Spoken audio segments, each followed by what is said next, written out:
اعوذ باللہ من الشیطان الرجیم بسم اللہ الرحمن الرحیم وما كان لرسول ان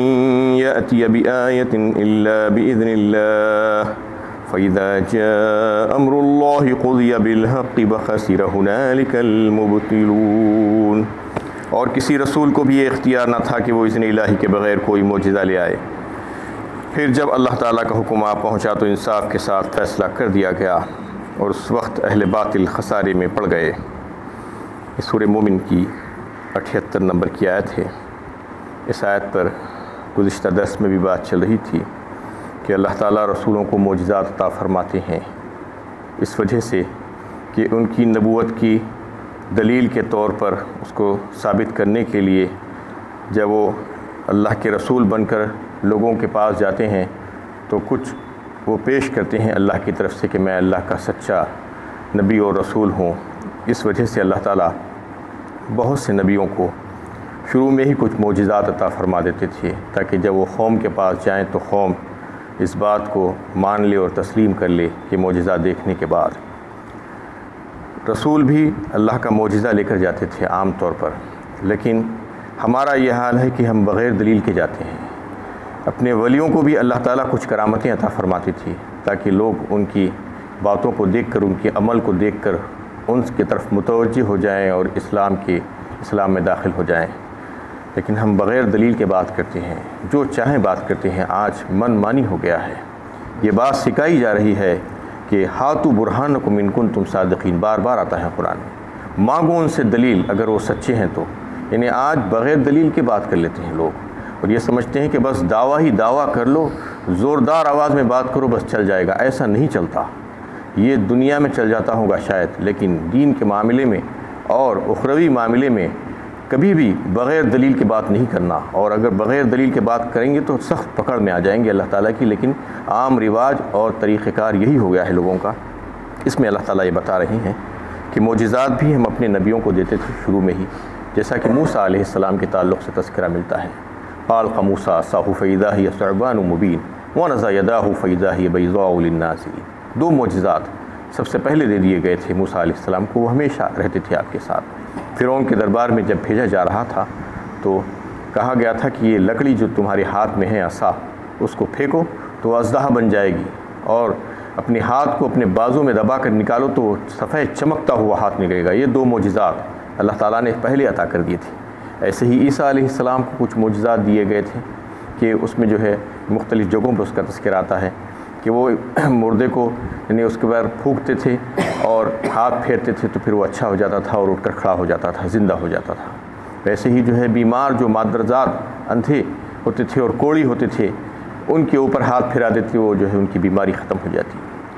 اور مٹی سے پرندے بناتے اور ان میں پھونک مارتے تو وہ اڑنے لگتے اللہ کے حکم سے۔ تو یہ سب کے سب معجزات تھے۔ اللہ تعالیٰ اپنے نبیوں کو کچھ نہ کچھ حالات کے حساب سے اور اس وقت کے حساب سے جب قوم کن کن کاموں میں لگی ہوتی ہے ویسے معجزات عطا فرماتے ہیں۔ ایک تو یہ بات ہے، اور پھر اللہ کے نبی صلی اللہ علیہ وسلم کو بے شمار معجزات اللہ تعالیٰ عطا فرمائے تھے، اور شروع سے ہی جو ہے جیسے مکے میں بھی تھے اور مدینے میں بھی جانے کے بعد بھی ہزاروں معجزات، جس کا تذکرہ قصص الانبیاء میں جو ہے یعنی حضرت جلال الدین سیوطی جو ہے کتاب لکھی ہے، اس میں 10,000 معجزات اللہ کے نبی صلی اللہ علیہ وسلم کے انہوں نے جو ہے بیان کیے ہیں کہ اللہ کے نبی صلی اللہ علیہ وسلم کو اللہ تعالیٰ نے قصص الکبریاء میں جو ہے لکھا ہے کہ اتنے معجزات اللہ کے نبی صلی اللہ علیہ وسلم کے لیے جو ہے انہوں نے جمع کیے کہ یہ آپ کے ہاتھوں پر اللہ تعالیٰ اظہار فرمائے تھے۔ اور دوسری صورت یہ ہوتی تھی کہ قوم مطالبہ کرتی تھی، فرمائش کرتی تھی نبیوں سے کہ ہم کو فلاں فلاں چیز بتا دو، تو کبھی ایسا ہوتا تھا کہ اللہ تعالیٰ ان کے فرمائشی معجزات بھی دکھلا دیتے، جیسا کہ یعنی صالح علیہ السلام کو ان کی قوم نے، قوم سمود نے یہ فرمائش کی تھی کہ اس پتھر کی چٹان میں سے ایک گابھن اونٹنی نکال کے دکھا دو جو 11 مہینوں کی ہو اور پھر وہ نکلنے کے فوراً بعد بچہ جنم دے۔ یہ جو ہے انہوں نے مطالبہ کیا تھا، اور پھر اس مطالبے کو پورا کر دیا گیا، لیکن انہوں نے اس کے بعد بھی ایمان نہیں لایا تو اور اس اونٹنی کو وہ جو ہے مار ڈالے، اس کے بعد ان کے اوپر عذاب آیا۔ تو یہ بتایا جاتا ہے کہ یعنی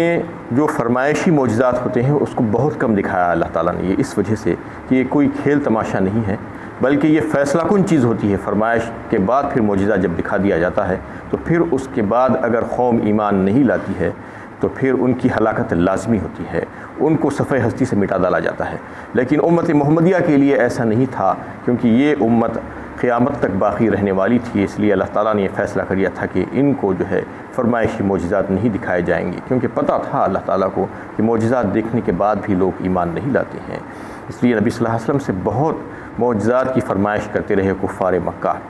لیکن ان کے معجزات پورے نہیں کیے گئے۔ جیسا کہ سورہ بنی اسرائیل میں جو ہے اس کا تذکرہ، ایک طویل فہرست جو انہوں نے مانگی تھی نبی صلی اللہ علیہ وسلم سے، اس کا تذکرہ اللہ تعالیٰ نے فرمایا 15ویں پارے میں، وَقَالُوا لَن نُؤْمِنَ لَكَ حَتَّى تَفْجُرَ لَنَا مِنَ الْأَرْضِ يَنبُوعًا۔ سب سے پہلا مطالبہ، یعنی ہم ہرگز آپ کے اوپر ایمان نہیں لائیں گے جب تک کہ آپ اس زمین سے ہمارے لیے چشمے جاری نہ کر دیں۔ وَقَالُوا لَن نُؤْمِنَ لَكَ حَتَّى تَفْجُرَ لَنَا مِنَ الْأَرْضِ يَنبُوعًا، یعنی مکے کی سرزمین سے چشمے جاری کرنے کی بات کرتے تھے۔ وَقَالُوا لَن نُؤْمِنَ لَكَ حَتَّى تَفْجُرَ لَنَا مِنَ الْأَرْضِ يَنبُوعًا أَوْ تَكُونَ لَكَ جَنَّةٌ مِّن نَخِيلٍ وَعِنَبٍ فَتُفَجِّرَ الْأَنْهَارَ خِلَالَهَا تَفْجِيرًا،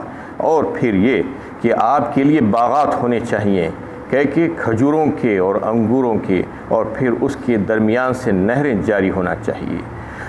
اور پھر جو ہے مطالبہ کرتے ہیں کہ وَقَالُوا لَن نُؤْمِنَ لَكَ حَتَّى تَفْجُرَ لَنَا مِنَ الْأَرْضِ يَنبُوعًا أَوْ تَكُونَ لَكَ جَنَّةٌ مِّن نَخِيلٍ وَعِنَبٍ فَتُفَجِّرَ الْأَنْهَارَ خِلَالَهَا تَفْجِيرًا أَوْ تُسْقِطَ السَّمَاءَ كَمَا زَعَمْتَ عَلَيْنَا كِسَفًا أَوْ تَأْتِيَ بِاللَّهِ وَالْمَلَائِكَةِ قَبِيلًا،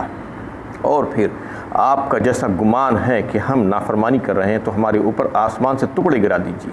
آسمان کو توڑ کر ہمارے اوپر ٹکڑے گرا دیجیے، یا ایسا کیجیے کہ ہمارے سامنے اللہ کو لا کر کھڑا کر دیجیے، کہ ہمارے سامنے فرشتوں کو بھیج دیجیے۔ یہ جو ہے مطالبہ کرتے تھے۔ او یکون لک بیت من زخرف او ترقى في السماء ولن نؤمن لرقیک حتى تنزل علینا کتابا نقرؤ، اور پھر اس پر بھی بس نہیں چلا ان کا، وہ کہنے لگے کہ آپ کے لیے ایک سونے کا محل ہونا چاہیے، او یکون لک بیت من زخرف او ترقى في السماء، یا آپ آسمانوں پہ چڑھ جائیں ہمارے سامنے دیکھتے دیکھتے، اور پھر اس کے بعد بھی ہم ایمان نہیں لائیں گے۔ بول رہے ہیں اتنا کچھ ہونے کے بعد بھی، جب تک کہ آپ جا کر آسمان سے ایک لکھی لکھائی کتاب ہمارے ہاتھ میں لا کر نہ دے دیں۔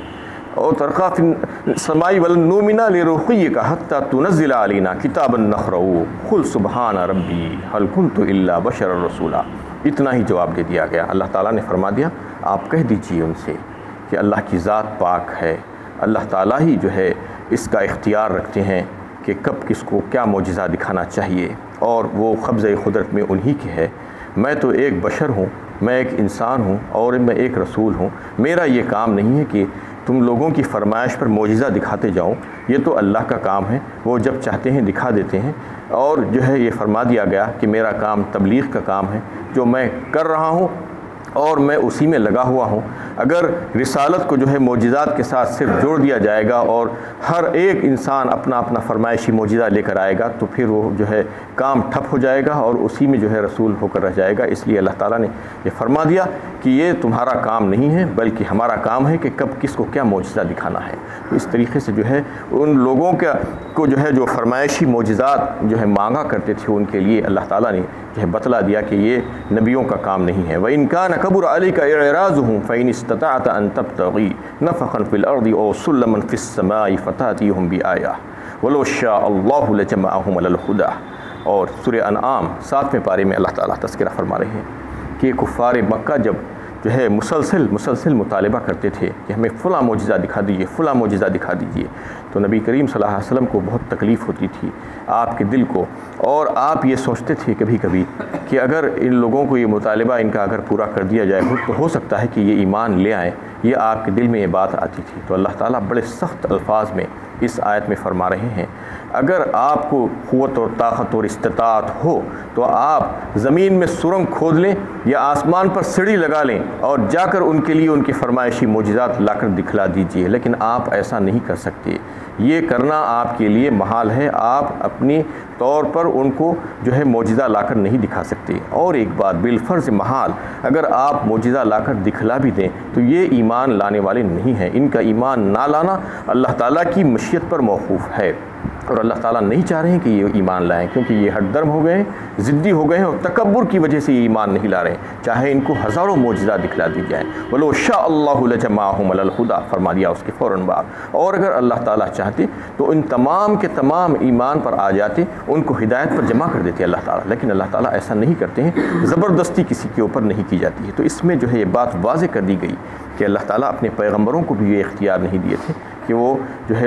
قوم کی فرمائشی معجزات ان کو لا کر دکھا دیں۔ تو آج جو جھوٹے سچے جو کرامتوں کی بات جو چلتی ہے لوگوں کی کہ ولیوں کے ساتھ کرامتیں، یہ وہ یعنی ایسے ولی تھے کہ وہ جو ہے جب چاہتے جیسے چاہتے لوگوں کے سامنے اپنی کرامتوں کا اظہار کر دیتی ہے، کیسے ہو سکتا ہے، ممکن ہے بتائیے؟ یہ تو صرف قصے کہانیوں کی باتیں ہیں، اور وہ لوگ جو ان چیزوں سے وابستہ ہے وہاں پر اپنا حقیر دنیاوی مفاد چاہتے ہیں اور چاہتے ہیں کہ ان کو کچھ فائدہ ہو جائے، تو یہ اس قسم کی جھوٹی باتیں ان سے منسوب کر کے بولتے ہیں، جبکہ ایسا ممکن ہی نہیں ہے۔ جبکہ نبیوں کے لیے تو یہ ضروری تھا کہ ان کو اپنی نبوت کی صداقت کی طور پر لوگوں کے سامنے کچھ نہ کچھ پیش کرنا ہوتا تھا، لیکن ولیوں کے لیے تو کوئی ایسی ضرورت نہیں تھی۔ پہلے تو جو ہے ولی اپنا اعلان ہی نہیں کرتا کہ میں ولایت کے درجے پر ہوں کہہ کر، پیغمبر کو تو اعلان کرنا پڑتا تھا کہ میں اللہ کی طرف سے پیغمبر ہوں۔ تو ولیوں کو تعلق سے یہ کہنا اور ان کے ساتھ جو ہے کچھ کرامتوں کو جوڑ کر بتانا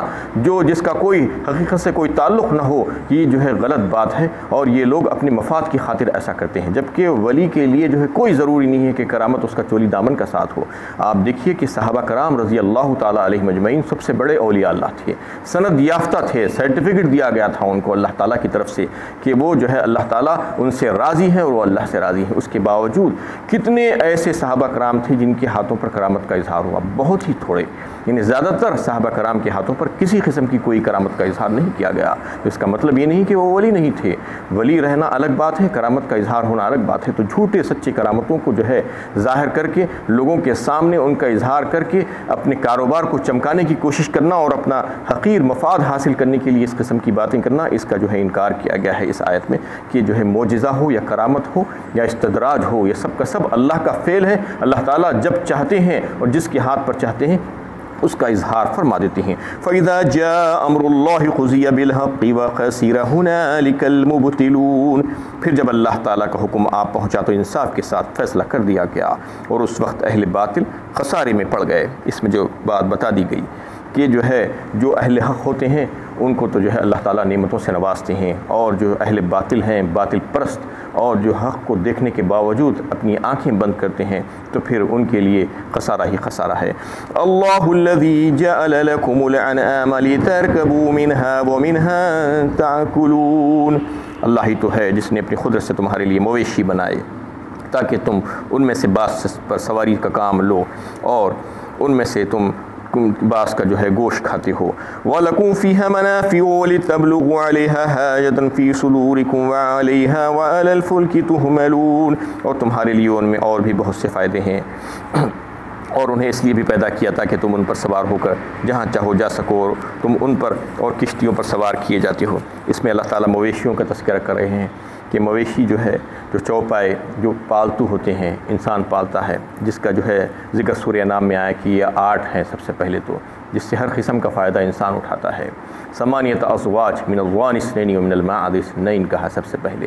یعنی 2 جو ہیں بھیڑ اور بکری کے نسل سے، یعنی نر اور مادہ، اس کے بعد ومن الابل 2 ومن البقر 2،